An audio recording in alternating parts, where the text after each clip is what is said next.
Hello, I'm Robert, and you're always welcome here at my busy little workshop. On today's episode of What's on My Workbench, I've got a package to open up. I know I started a lot of them that way. This package here, I don't know if you remember, but back a ways, Kojak Leather sent me some stitching chisels to test. And he asked for one of my belts, and I sent it to him. And he had sent me money to pay for the belt, and he was so generous in sending that, I went ahead and sent him the belt and sent him his money back. I really learned a lot by testing those chisels. Well, I guess he feels like he's going to get the last word, because this here sent to me, and it says in care of Kojak Leather. Now, why would Kojak Leather be receiving things here? I'll open this up and we'll take a look at it and see what we've got in the shop today. All right, let's take a look here and see what we've got.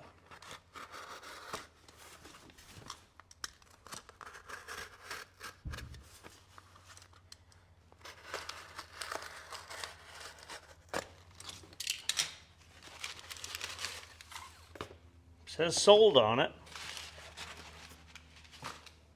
Oh, I've seen this box before. So it is a Sean Woodsum box. Handle indigo blue. I shouldn't get too excited that it's a Sean Woodsum knife, because I've done that before where somebody's reused a box and it wasn't what I thought it was. Oh, this is looking pretty likely though.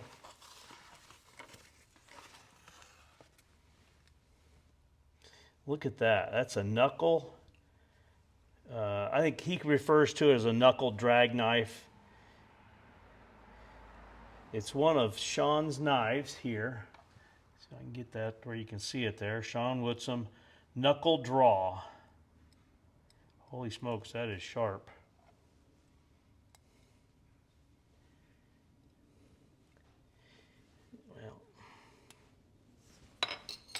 Well, let me set up here and we'll do some test cuts and see how this knife performs. Look here, and you can see Sean makes a simple sheath here to ship it in, and there's no reason why you can't use it on the bench top that way as well. I have another one of his knives here, and I just refer to it as a bench top sheath for it, so that really to protect me, so I don't bump into something sharp. So it's nice to have that. So this knife shape here, he makes a few different ones. He makes one that kicks this way and it's used like this to cut. And for me, I've been using a utility knife, and I'm not telling you you have to switch from a utility knife, but I was looking at his knives and trying to find something that cut closest to that, and this is it here. The one thing I want to do a comparison of why these are different. This knife here, if you're going to use it on like a cutting surface here, you're so far from the tip, you lose a lot of leverage and pressure there. And so it works great as a trim knife when I'm cutting from below. But if I want to cut from above, it really doesn't really do that. So that's one reason why I was looking at this. Now, to get a hold of it, you can hold all the way up in here. That would be your maximum amount of leverage. I don't think I need to go quite that far, but let's take a look here and see. Oh yeah. Sean knows how to, I'm going to really lighten way up on it there. He really knows how to create a sharp edge on it. He uses really good steel. Let me look in the box here, and he always sends a card that tells you about it. It's 52-100 is the steel. Diamolux Indigo Blue is the handle material, and it is a 58-60 Rockwell hardness on it. And you get one of these with each one. Talks a little bit about taking care of the knife. Some of it about, putting oil on it and such. Luckily, both areas where I have my shop, it's really a dry environment. So get rusty tools is really unusual. Tell you what. Well, time will tell. I was looking for, like I said, another Sean Woodsum knife, and I guess I mentioned that in one of my videos, and Kojak Leather heard me, and I guess he decided to one-up me back the other direction. So I'm not sure if we're even, if I owe him. I'm going to have to think on that a little bit there. But that is just a beautiful knife. Sean does such an awesome job with his knives. So we have the Sean Woodsum knuckle draw. I have the Sean Woodsum here, and this is the what he refers to as the DG or Don Gonzalez trim knife. He styled this after a knife that Don really liked, tweaked it a few times, and he's been making quite a few of those. And I looked the other day, and he had some on his website available for sale. This is the first Sean Woodsum knife that I purchased. It's a modified head knife. I think he calls it a Mod 2 head knife. And I use it to push cut like this, and I've also used it to push this way as well. I haven't practiced as much with this, but it is another deadly sharp knife. And out of the knives, this one I use the most. This one has been the least so far. And then I purchased this skiving knife, and he has them both left or right-handed, depending on which way you want the bevel. And I refer to this as my modified Sean Woodsum knife. I don't know if you can see the tip. Yep, I dropped it, and it fell, tipped down. And I do have a foam mat in here, but when I pulled it back up out of the mat, it was missing its tip. But I tell you what, I'm not so sure that's a bad thing. The one thing about a modified head knife for skiving, when you push it, this rounded area here, you don't have a point to catch up in it.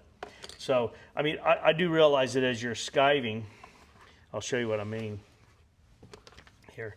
But as you're skiving with it,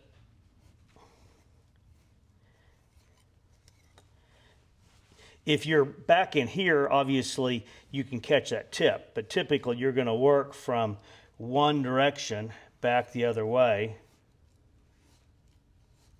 So that tip, you know, isn't going to get caught up in there. So I guess I'm trying to not feel so bad about modifying one of Sean's knives. I thought about taking it to him and seeing if he could, you know, redo the profile here. I mean, obviously he'd have to grind back here probably another 1/8 of an inch or a little bit more to get a clean bevel out to a point there. But I tell you what, it has a story to tell, and it is a sharp tool.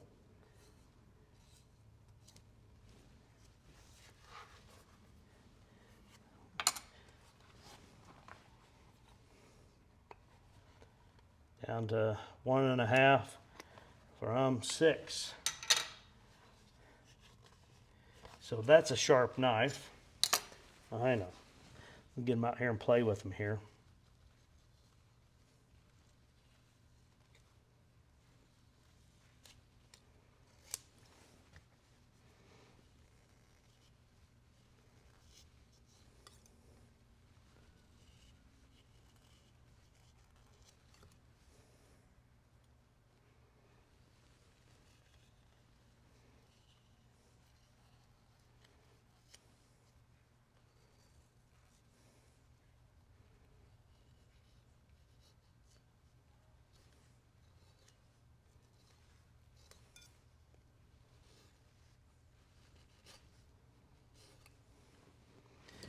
With most of these knives, you really need to get them out, play with them, test them, and use them on a regular basis so that you get comfortable with them.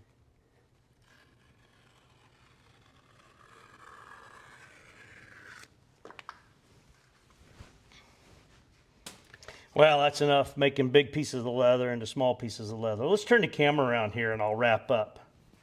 Well, there you go. There's Sean's card. I tell you what, I really think Kojak leather, that was really nice. Didn't need to go to that extent, and I'm still processing. I think it back in the column where I owe him.